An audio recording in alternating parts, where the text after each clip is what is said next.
We've made comparisons between Donald Trump and disgraced Republican President Richard Nixon on a few fronts. And the ways in which Donald Trump's White House debacle is becoming Nixonian are growing. And I want to talk about some of those ways with you right now. First, like the Trump firing Comey incident, and I've mentioned this one to you before, Richard Nixon fired the independent prosecutor that was investigating Watergate, Archibald Cox. That was known as the Saturday Night Massacre. I told you about that last week.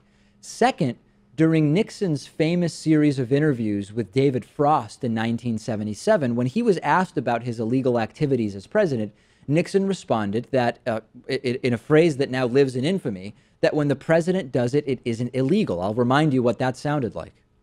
Well, when the president does it, that means that it is not illegal. Donald Trump is sort of adopting this same attitude. Remember when he tweeted last week, I believe it was, that as president, he wanted to share with Russia, which he absolutely had the right to do, facts pertaining to, as he went on to say, terrorism and airline flight safety. Basically saying that as president, when he shares classified information, it's not illegal. Now, that happens to be true. It's true. Donald Trump, any president, can choose to declassify whatever they want legally. But it is oftentimes a rogue practice, and Donald Trump appears to have no shame about it whatsoever, regardless of the damage that it can do.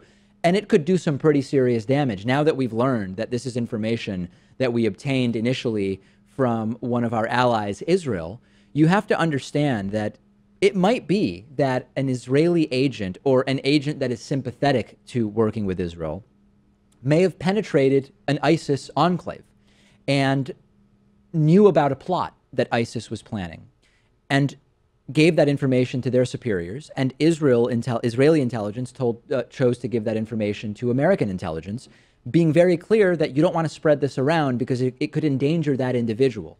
Do you think that ISIS might not be able to figure out where that information came from if they find out that Donald Trump is giving it to Russians in the Oval Office? This could actually put allied security people at significant risk. And Trump takes this sort of Nixonian approach of, hey, whatever I do is fine for me to do. It's not three-dimensional chess, I would have to say. And also, if you remember at the beginning of Trump's presidency, when there was a lot of talk about if he would put his company into a blind trust, he said, well, I'm the president. We can't have conflicts of interest. Very, very Nixonian. Absolutely. As we've already talked about on the show, Donald Trump is also famous for secretly recording people, which he may have done to James Comey in the Oval Office. We don't know. You'll recall that Richard Nixon refused to comply with orders to release his recordings.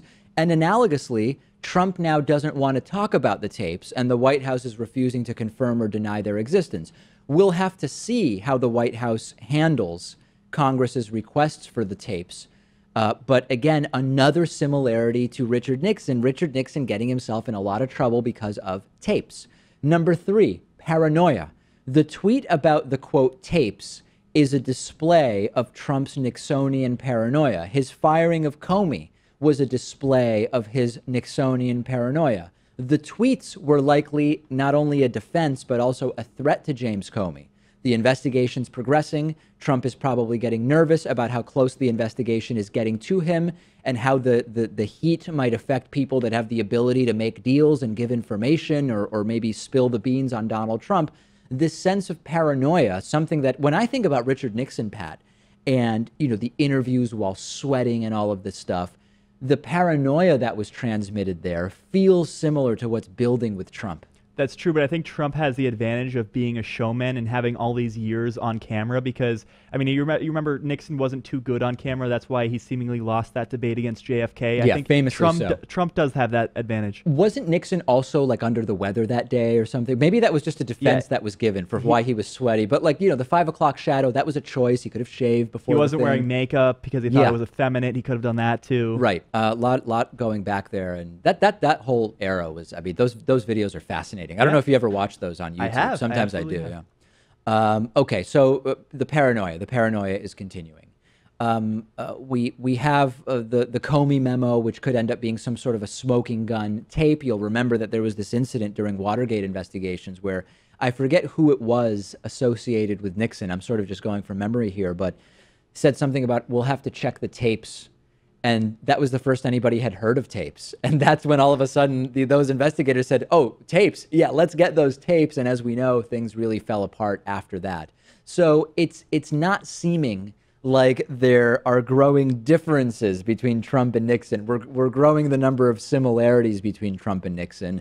We can draw some parallels already. And who knows what the next year is going to bring as far as what we'll figure out. Yeah, and of course, those who don't know history are doomed to repeat it. So I think it would have been nice if Trump, before taking office, maybe read a presidential biography or studied up a little bit. And he didn't even have to do that because Trump lived through the Nixon administration. I mean, he would have been in his late 20s when he eventually resigned from the Watergate scandal. Yeah, he was not paying attention. He could have. Think about the poetry of Trump's photo op last week in the Oval Office with Henry Kissinger, who was Nixon's national security advisor and Secretary of State, and his involvement during and throughout the Watergate scandal. It's almost like Trump is doing this deliberately with a sort of they can't touch me attitude, and maybe they can't touch him. I mean, Teflon Don and that idea. It's possible that nothing will happen. It's possible Trump will last the full 4 years and maybe even be reelected. We'll see. You know, I was talking the other day to a conservative-minded person who's in their 50s or 60s. Okay. And all about this Trump-Russia scandal, the amount of things that are just kind of questionable, that you could say, to put it lightly. Yeah. And they said, I don't think it's that remarkable or notable. I mean, I lived through what happened with Nixon, so this isn't anything new to me. And then I kind of asked rhetorically, well, what happened to Nixon? Yeah, and CNN has been parading out the Nixon associates to say, hey, can you give us a sense of how what's going on now compares to what you saw under Nixon? And most of them, I'm it's self-selection here, self-selection bias, but most of them are saying, oh, this has already surpassed X or Y aspect of the entire Nixon scandal. So we will continue following it. I would not be surprised if the number of similarities continue to grow. We've got a terrific sort of new sponsor at the David Pakman Show, Tagadab, the hosting specialists. They offer flexible hosting packages, whether you want a dedicated server, virtual private server, cloud server options, custom server solutions. They also have co-location services tailored to your business or project. And their sort of big call to action, the thing that they're most proud of is their team of expert hosting specialists who are also their support team. You actually are able to get in touch through customer support with the experts in hosting, which is a really, really great thing. And their Trustpilot rating of 9.7 out of 10 tells us how their customers feel about them.